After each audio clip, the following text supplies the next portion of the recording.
Sa pong magandang umaga, magandang buhay, mga kasambuhay at mga kaparokya. Ako po si Father Domi Guzman ng Society of St. Paul na sa umagang ito ay bumabati po sa inyo mula po dito sa parokya ng Our Lady of Sorrows, F.B. Harrison, lungsod ng Pasay, sa ilalim po ng Archdiocese of Manila. Ito pong parokyang ito ay kaisa-isang parokya ng mga pari ng Society of St. Paul sa amin pong mission area ng Pilipinas at ng Macau. At ito ang dambana ng Mater Dolorosa de la Pieta. Ngayon po ay hindi lamang Lunes ng ika-25 linggo, Monday of the 25th week of Ordinary Time, kung hindi sapagkat ngayon po ay September 21, ipinagdiriwang po natin ang kapistahan ng isa sa 4 na gospel writers or evangelist, si San Mateo, at isa sa 12 alagad. Si Mateo ay apostol at evangelist. At napakabilis po ng ating kwento sa Ebanghelyo mula Matthew 9:9-13, mababasa po't maririnig natin ang tungkol sa pagtawag ng Panginoon kay Mateo mula sa pagiging tax collector, mangongolekta ng buwis sa Capernaum, hanggang sa kanyang pagiging apostol. Sa loob po ng verse 9-13 ng chapter 9, sa Capernaum, dumaan ang Panginoong Hesus, tinawag si Mateo, tumayo si Mateo, sinundan ng Panginoong Hesus, at nagkaroon po ng fellowship sa bahay ni Mateo ng kasamahan niyang mga tax collector, at pagkatapos noon, nag-iba na ng propesyon itong si Mateo. Sa pamagitan po ng kwentong ito ng pagtawag kay Mateo, ipinapakita po ni Mateo na ang pagtawag sa kanya ng Panginoon ay hindi lang simpleng calling o pagtawag, kung hindi Matthew, the apostle, and the gospel writer considered it a moment of grace and conversion. Tinawag siya, but it was an encounter with grace, biyaya, kaya napakabilis, opportunity, grinab ni Matthew, and it was a moment also of conversion. Kung mapapansin po natin, sa naunang ebanghelyo ni San Marcos chapter 2, verse 14, ang pangalang binigay po kay Mateo ay Levi. Levi, anak ni Alfeo. Levi, son of Alphaeus. Pero sa Mark chapter 2, verse 14, yan po ang kahuli-hulihan na gagamitin ang pangalang Levi, son of Alphaeus. Mula doon, ipinakilala na ni Mateo ang kanyang sarili at sa mga susunod pang mga kwento bilang Mateo. At ang ibig sabihin po pala ng Matthew ay gift of God. Literally, gift of God. Regalo ng Diyos. Yan ang ibig sabihin ng Mateo, no? So Matthew considered yung pagtawag sa kanya na moment of conversion. Kaya nga, naiba rin ang kanyang pangalan. Tulad ng nangyari kay Abraham, tulad ng nangyari kay Jacob, tulad ng nangyari kay Peter. Nung sila'y tinawag ng Diyos, nag-iba ng pangalan ayon sa kanilang bagong role, bagong gagampanan na papel sa buhay. Para kay Mateo, it is that of being a gift of God. Dati-dati ang buhay ni Mateo ay isang tax collector. At bilang isang tax collector, narinig po natin, mababasa natin sa gospel ngayon, kung paanong kinamumuhian ng mga Israelita, lalong-lalo na ng mga Pharisees, itong mga tax collector. Kasi unang-una, ang tingin nila sa tax collector ay traitor. Traitor sapagkat sila ay naninilbihan para sa mga Romano na kumukubkob, no? They conquered the land of Israel. Traitor ang mga tax collector nito. Hindi lang yon, thieves. Thieves, mga magnanakaw. Kasi ang sistema po ng tax collector na yon, nung araw, magbibiding sila sa isang area. O etong areang ito, ako ang kukolekta ng tax, ganitong ibibigay ko sa Roma.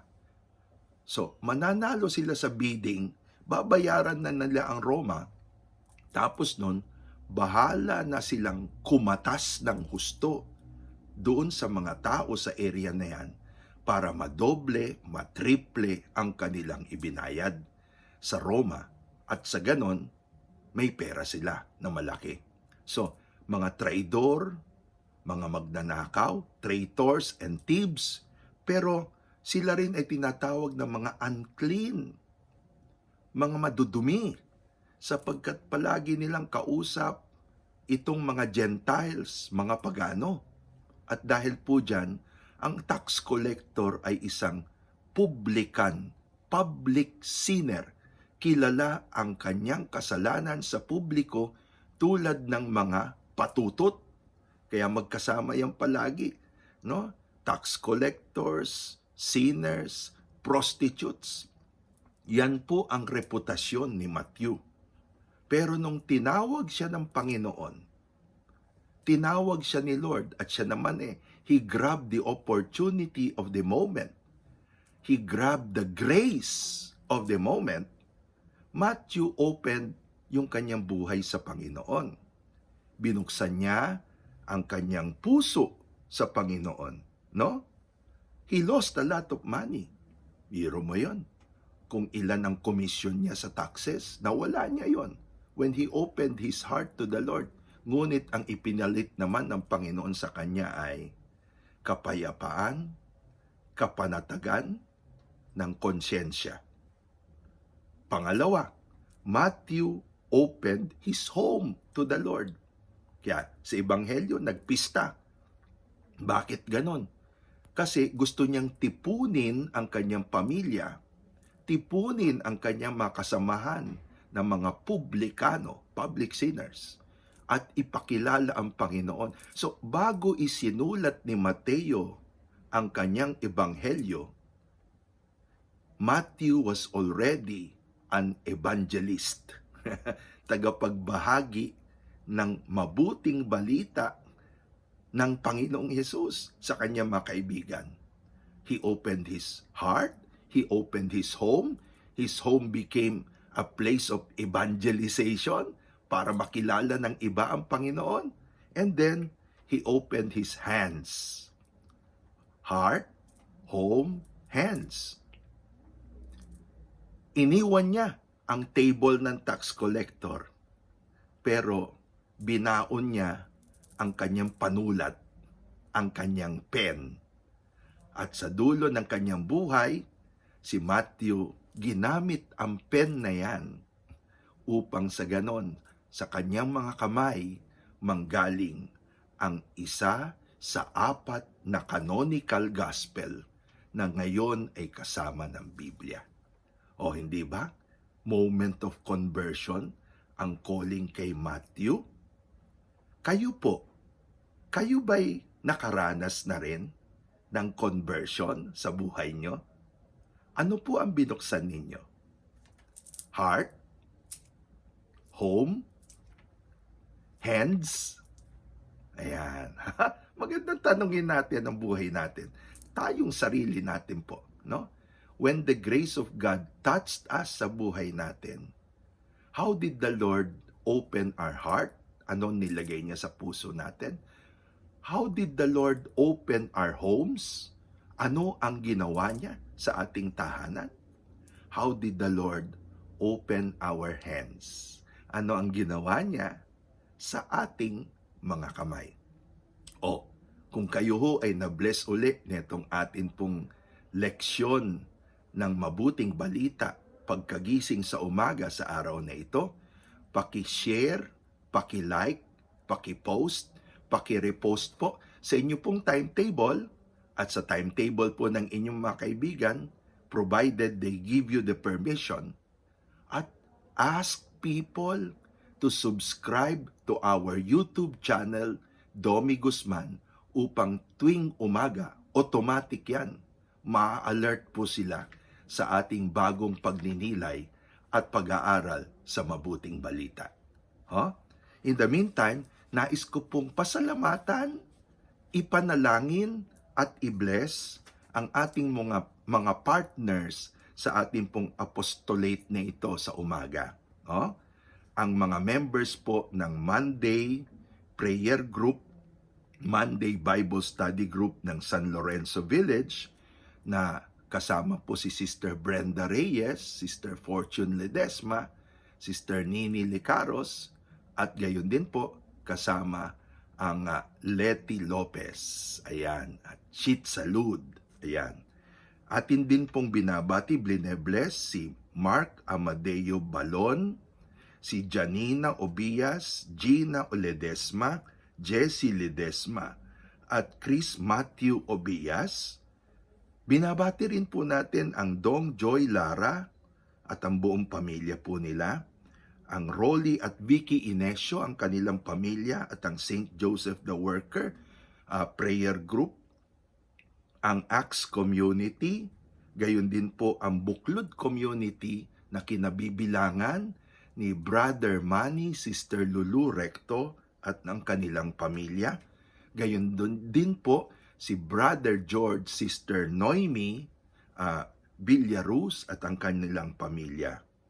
We also would like to pray and greet para po sa grupo naman ni Sister Lynn Reyes Lupac ng Spell Group ng mga Journeys of Faith na mga pilgrims, at gayon din po ang grupo ni Attorney Jane, Attorney Grace, Attorney Jane, Attorney Grace, Attorney Grace Pulido Tan at Nonoy Tan. Ayan. Si Jeneline Lee, gayon din ang mga paring Recoleto, si na Father Joabs at si Father Joy, dyan po sa Taiwan. Ito po yung grupo ng Yellow Group ng Journeys of Faith Pilgrims ng 2018.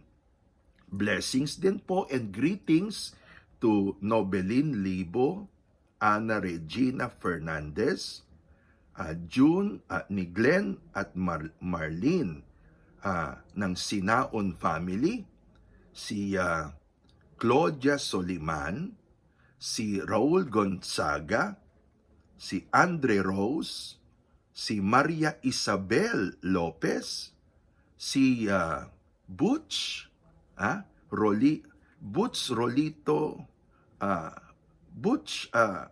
si Butch Go at Julie Go at ang kanilang buong pamilya, at ang ating mga bagong kaibigan sa pagkagising sa umaga, si Romy Plosius at ang buong Two Hearts community sa Our Lady of Fatima Parish, Karangalan Village, Cainta. At sa lahat po sa inyo na tuwing umaga ay sumusubaybay ng atin pong pagninilay, pag-aaral sa ating ebanghelyo. Pagpalain po kayong lahat ng ating makapangyarihang Diyos. Alleluia! Alleluia!